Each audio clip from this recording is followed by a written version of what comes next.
किसी शहर के रेलवे स्टेशन पर एक भिखारी रहता था। रोज वो ट्रेनों में भीख मांगकर अपना पेट भरता था। एक दिन उसकी नजर एक सूट बूट पहने लंबे आदमी पर पड़ी। उसने सोचा इससे जरूर अच्छे पैसे मिलेंगे।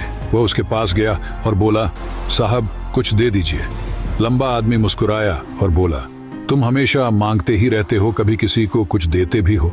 भिखारी शर्मा गया, साहब मैं तो भिखारी हूँ, देने के लिए मेरे पास क्या है? आदमी बोला, जब तुम किसी को कुछ दे ही नहीं सकते तो तुम्हें मांगने का भी अधिकार नहीं।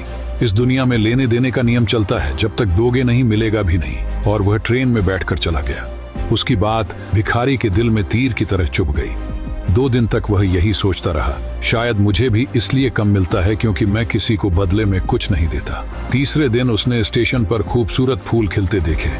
उसके मन में चमक आई, क्यों न देने वालों को बदले में फूल दूं। उसने कुछ फूल तोड़े और भीख मांगने चला गया। अब जब भी कोई उसे पैसे देता वो बदले में मुस्कुराकर एक फूल दे देता। लोग खुश होते और उसे पहले से ज्यादा पैसे देने लगे। भिखारी समझ गया, देने में ही पाने का रहस्य है। एक दिन वही लंबा आदमी फिर स्टेशन पर दिखा। भिखारी दौड़कर गया, साहब आज मेरे पास आपको देने के लिए फूल है, आप मुझे पैसे दीजिए, बदले में मैं आपको फूल दूंगा। आदमी मुस्कुराया, वाह अब तुम भी एक व्यापारी बन गए। भिखारी की सोच बदल चुकी थी। अगले दिन से वह स्टेशन पर नहीं दिखा। 6 महीने बाद वही स्टेशन 2 सूट बूट पहने व्यक्ति आपस में मिले। एक बोला, कहो पहचाना? दूसरा बोला, नहीं। पहला मुस्कुराया, हम 2 बार इसी ट्रेन में मिल चुके हैं, मैं वही भिखारी हूँ। दूसरा व्यक्ति हैरान, ओह तुम वही, लेकिन अब तुम कहाँ जा रहे हो? वह गर्व से बोला, फूलों का बड़ा व्यापारी बन गया हूँ।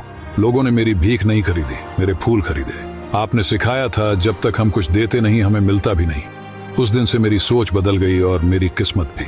दोनों मुस्कुराए और आगे बढ़ गए। इस कहानी की सीख, सफलता हमारी सोच में छुपी होती है।